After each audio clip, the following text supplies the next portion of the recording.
Hello guys, myself Sunanda. So in this video lecture, we'll be talking about some JEE questions, and the chapter is chemical bonding and molecular structure. So this is the part 1. We will have 5 questions, and then in the part 2 we will have another 5 questions to be discussed. Okay.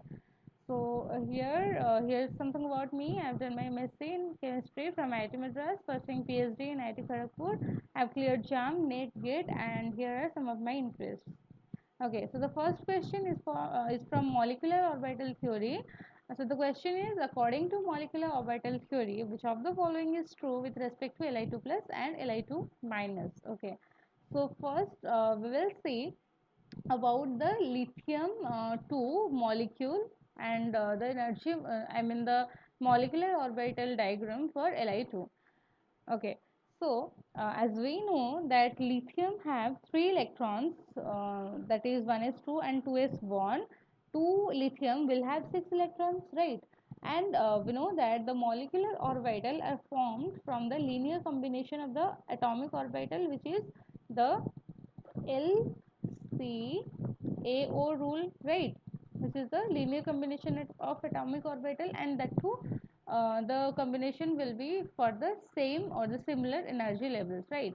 So first the 1s2 molecular atomic orbital of both the lithium will combine to give two molecular orbital, which is sigma 1s and sigma star 1s. Here the sigma 1s is the bonding molecular orbital, and the sigma star 1s is the antibonding molecular orbital. Okay, so the bonding molecular orbital is having lesser energy than the atomic orbital, fine, but the antibonding molecular orbital is having like more energy than the atomic orbital. Then we will go to the 2s orbital. Okay, so the 2s atomic orbital for both the lithium will combine to give the sigma 2s and sigma star 2s, fine. So as here we are having 2 electrons, so the sigma 2s will be filled only, and the sigma star 2s will be vacant, right?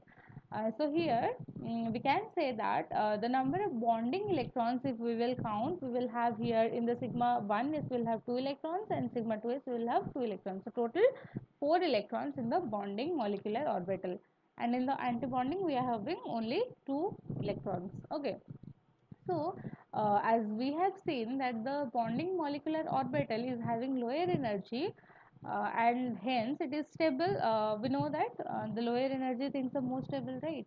So if the number of electrons in the bonding molecular orbital is more, then the stability will be more for that particular molecule, right? Then we will switch to Li2 plus and Li2 minus.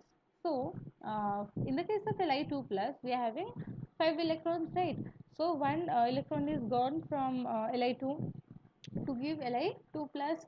Here as we are having 5 electrons, the like bonding molecular orbital, that is the sigma 2s, will have 1 electron. Okay, so this will not be here, 1 electron will be present only, fine. And in the case of Li2 minus, 1 more electron will be in the antibonding molecular orbital, fine. Okay, so now we will talk about the stability. Stability can be obtained by calculating the number of electrons in the bonding orbital. If the number of electrons in the bonding orbital will be more than the number of electrons in the antibonding orbital, we can say that that will be stable. Okay, so here we can see that like for Li2 plus, we are having 3 electrons in the bonding molecular orbital, for sigma 1s and sigma 2s, and for the antibonding one, which is the sigma star 1 is, we are having only 2 electrons, right? So 1 electron is less in the antibonding molecular orbital, so we can say that Li2 plus is stable, fine. Similarly, in Li2 minus, we are also having like 4 electrons in this sigma 1s and sigma 2s, and if we sum up the electrons in the antibonding orbital, we will get 3. So the electron in the antibonding orbital is 1 less than the electron in the bonding orbital. So here also we are having how much, 7 electrons, and the number of electrons in the bonding orbital is more. So both the species are stable. Okay, so the answer is 3. Next. Okay, So the next question is 2 pi and half sigma bond are present in which of these compound? Okay, so from like the options you can see that the like the molecule having the lowest number of electrons will be N2 plus, because we know that the oxygen atomic number is higher than nitrogen. So nitrogen from this species N2 and N2 plus, one will be having the lowest number of electrons. Okay, so we will calculate. So we know that nitrogen have 7 electrons because its atomic number is 7. So 7 electrons. So the N2 will have how much? 14 electrons, right? So here I have written 14 electrons for N2. Then N2 plus will have 13 electrons. Similarly, if we will calculate, we will get oxygen having 16 electrons and O2 plus having 15 electrons. Fine. So the first molecular orbitals formed will be for the 1s and 2s overlaps. So we know that the 1s 2s orbital, if we fill the sigma and the sigma stars, we will like 18 electrons will occupy these sigma and sigma star orbitals. Okay, so the molecular orbitals formed from 1s and 2s will take away 8 electrons. Then for nitrogen we will left with, we will be like having more 6 electrons, because 8 electrons are here in this 1s and 2s molecular orbitals, right? So this 6 electron will get arranged in the 2p orbitals, right? Because we know these are the nitrogen and oxygen, they have the 2s and 2p electronic configuration. For nitrogen it's actually what, 1s2, then 2s2, then 2p3, right? Okay, 2p3, fine. So we can say that the p orbitals are remaining for the for like combining to get the molecular orbital. Okay, and for oxygen it is 2p4, right? So one electron is more than nitrogen. Fine. So, spectroscopically, it has been observed that the molecular orbital energy for the molecules having less than or equal to 14 electrons will have the energies in the order of like here we can see that sigma 1 is, then sigma star 1 is, then sigma 2s and sigma star 2s, like we have drawn in the previous question also. But then when the pi comes, like when the like p orbital comes, then we have the pi to px, pi to py orbital, both the orbital having same energy. Then we have the sigma to pz. Okay, so here the sigma is because we are taking the molecular axis at z, that's why the sigma, the pz overlap we are taking the for the pz overlap we are taking the bond as a sigma bond. Then anything perpendicular to this z axis will give a pi bond, that's why here we have written pi to px, then pi to py, and sigma to pz. Okay, so for molecules having less than or equal to 14 electrons, the energy order will be pi to px, pi to py, then sigma to pz. Fine. Then we will have the antibonding orbitals, obviously. Okay, here one star is not there, it is the antibonding orbital only. Okay, now for molecule having more than 14 electron, we can say the spectroscopy gave the energy order as sigma to pz first, then pi to px, pi to py, but the antibonding energy levels are in the same order. Fine. Okay, here is one mistake, sorry, it is a sigma to pz, sigma star to pz, I mean. Okay, so now here one trick is that you can say it what, here it is a triangle and here we are having a inverted triangle. Fine, this is just to remember. So you can say for molecules having less than or equal to 14 electrons, the shape for this the arrangement of the energy levels To fill the molecular orbitals, you can think as a triangle shape, and for more than 14 electron it's a inverted triangle. Fine. Okay. So here if we will take for nitrogen, that is the 14 electrons, after filling this 1s and 2s, we will left with how much? 6 electrons. So the 6 electrons will be filled first in this pi 2p x and pi 2p y. Okay, this is the 2p y and 2p x. Then we will fill the pz orbital. Fine, which is the sigma 2pz orbital. Fine, this is the sigma 2pz. Okay, so 6 electrons are filled. Now from this molecular from this bond order like equation, we can say that half nb into na, right? We are having half nb into na to calculate the bond order. So if we will calculate for the 1s and 2s, it will get cancel out. So because the number of electron in the bonding and anti-bonding orbitals are equal, so here we will not calculate these things. So we will just calculate for this 2p atomic orbital that combine to form molecular orbital. Okay, so here for n2, that is 14 electron system, the molecular orbital diagram have 6 electron in the bonding molecular orbital. So anti-bonding will be 0 and bonding will be 6. Hence for n2 the bond order is 3. Fine. So 1 sigma bond and 2 pi bond will be there. For 13 electron, that is for n2 plus, if we will see, we will have one less electron in this sigma orbital. Fine. So we can say that 2 pi bond will be formed, and as there is a single electron there, thus a half sigma bond is present. Okay, otherwise if we will calculate the bond order, we will get half multiplied with 5. Okay, which is our 2 point, which will result to 2.5. So 2 sigma bonds are pi bonds are there, because we are having pi energy lower than the sigma. Then the remaining will be, that is the 0.5 here is for the sigma bond. Fine. So the answer will be n2 plus.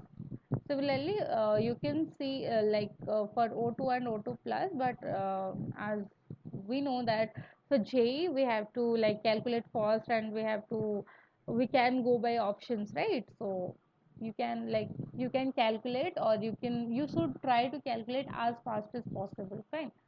Okay, so now, okay, fine. So for you only, I am calculating O2 and O2 plus bond orders also. So for O2, we are having sigma 2p jet energy lower than pi 2px and pi 2py. So here, and then we have another two electrons. So here it will fill the sigma star, sorry, pi star orbitals. So the bond order will be half into 6 minus 2, that is 4 by 2, which is 2. Okay, and we know oxygen has a double bond. Okay, if we will take O2 plus, there will be 15 electrons, so one less electron will be there in this anti-bonding orbital, and the bond order will be 5 minus 2, that is 3 by 2, and 1.5. For this the bond order is 1.5. Sorry, this pen is a bit tougher. Okay, 1.5. Fine. Okay, now the third question is, the state of hybridization of boron and oxygen in boric acid are respectively, from this four option we have to find. So boric, actually boric acid is H3BO3, which is actually the boron bonded to 3 OH groups. Okay, so as we know, the configuration, that is the electronic configuration for boron is like 1s2, then 2s2, then 2p1, right? So it is the ground state electronic configuration, 1s2, 2s2, 2p1, right? So if we will excite one electron from 2s to 2p, then we will have 2s1 and then 2p2. Okay, so we have 3 valence shell electrons. Fine. So here is 2 and here is 1. If we will excite, we have what? 2s,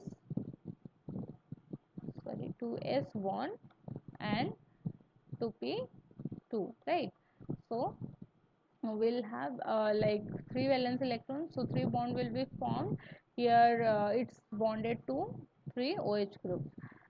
As 3s like 1s and 2p orbitals are like participating in the process of hybridization, so we will have 3 sp2 orbitals. So the hybridization here will be sp2 for boron. So these two options are gone for the boron. First we have the boron and then we have to calculate oxygen, right? So the possible options are 1 and 4 now. Okay, now we got that the boron will have sp2 hybridization. Then for oxygen similarly we will see the electronic configuration is 1s2, then 2s2, 2s2, then 2p4, right? So 2p4, if we will see that we will see uh, for the number of electrons we can calculate that the valence electrons are 6, and here after making two bonds it will have two lone pair, right? So the two lone pair and the two bond, if we will see, it will be a actually sp3 hybridized thing, similar to water. We know water, so you have to just like think quick, and then you have to relate things when you are giving this type of entrances. Okay, so we know water like in oxygen central atom we have two hydrogen attached.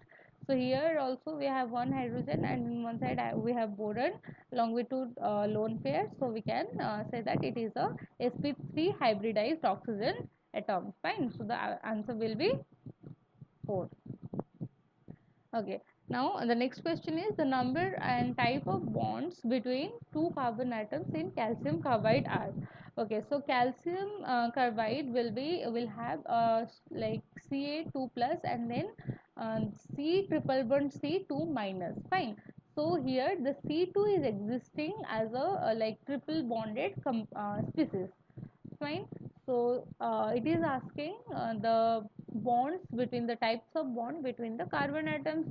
So this is in the NCRT. If you will complete the NCRT, you can like attain these kind of questions. So for the carbon here we know that one bond is compulsory, one bond is will be the sigma bond, and the rest two will be the pi bonds, right? Because one bond is compulsory to be sigma bond, and then the rest two will be perpendicular to that bond axis, that's why that will be a pi bond. Fine. So if we will draw the like picture, then we can see here the carbon having a hidden overlap. Fine.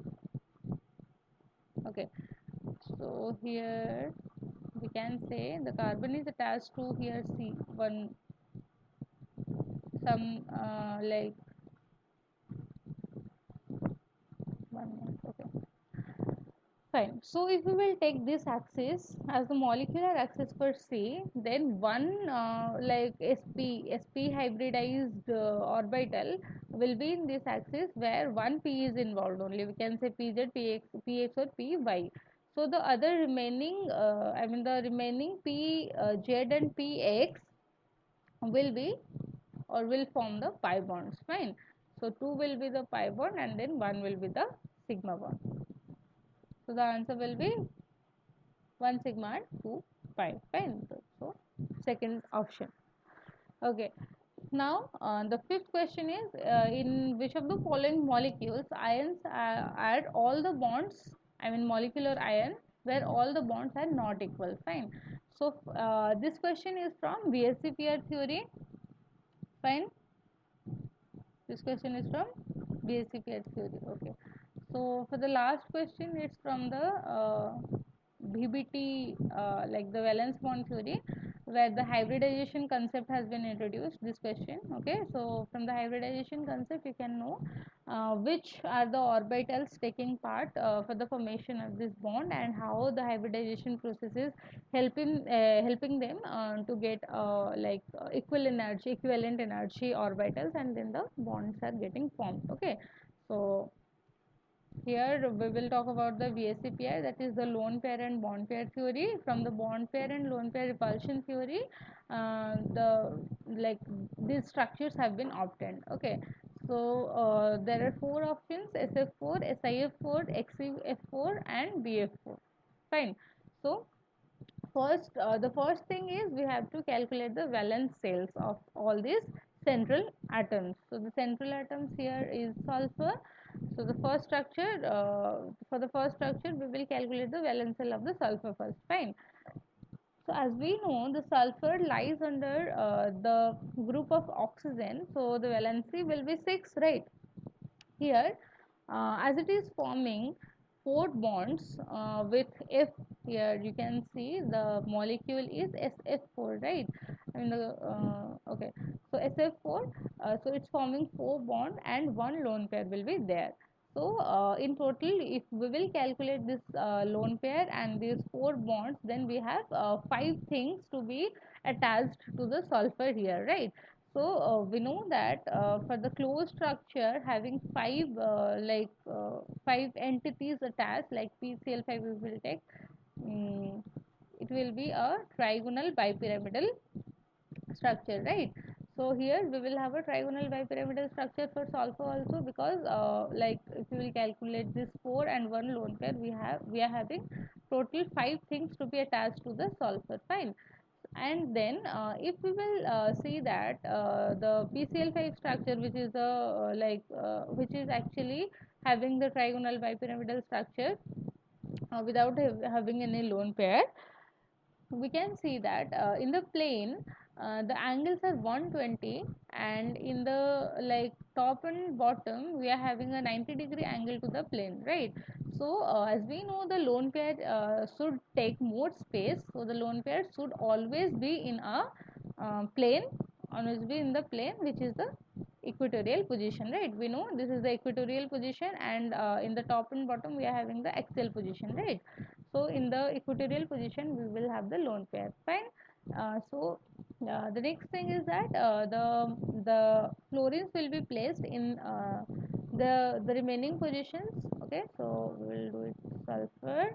The fluorine will be in the remaining positions, right? So it will look like a seesaw structure. Another thing is that as the angles are also different, and here in the plane three atoms are there, three atoms or three species we can say, fluorine, fluorine, and one electron pair, which is one lone pair we can say, this one here. Okay, so one lone pair. So we can say that the angle, or sorry, the bond length for this equatorial and axial will be different. Okay, now for SiF4, we know that it comes under the group of carbon which have four valence electrons. So as it is having four valence electrons, and it is attached to four fluorines also, so it will have a regular tetrahedral structure. Fine. Then we will go to XeF4. Okay, and the bonds are also same, because we know the angles are also same and the repulsion is same, though, so the bond length will also be same. Okay, now we will go to XeF4. For XeF4, it is a planar structure. If we will see, it is a square planar structure because Xe having 8 valence electrons. Fine. So 8 valence electrons. So as we can see, 4 fluorines are attached. So the remaining lone pair, or the remaining electrons will be 4. That's why the lone pair will be 2.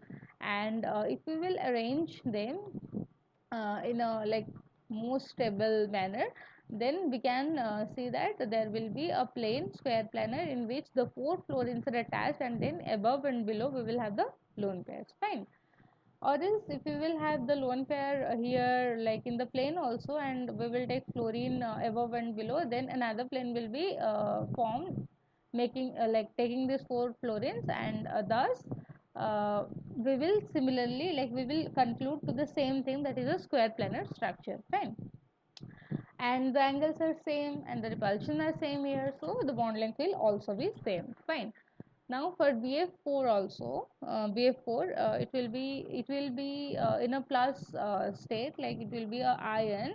So BF4 plus, it will take, it will be like a tetrahedral structure. so the angles are same and the bond will hence be same. Okay. We can say that the only thing that is having different repulsion for the fluorines is for SF4, because two are in the axial position having 120-degree angle and two are in the equatorial position having 90-degree angle. That's why the bond length will vary for only SF4 structure. So the answer is 1. Okay. So the first question, okay, sorry. So the last question we have done is from the VSE pair theory. The fourth one is also from this.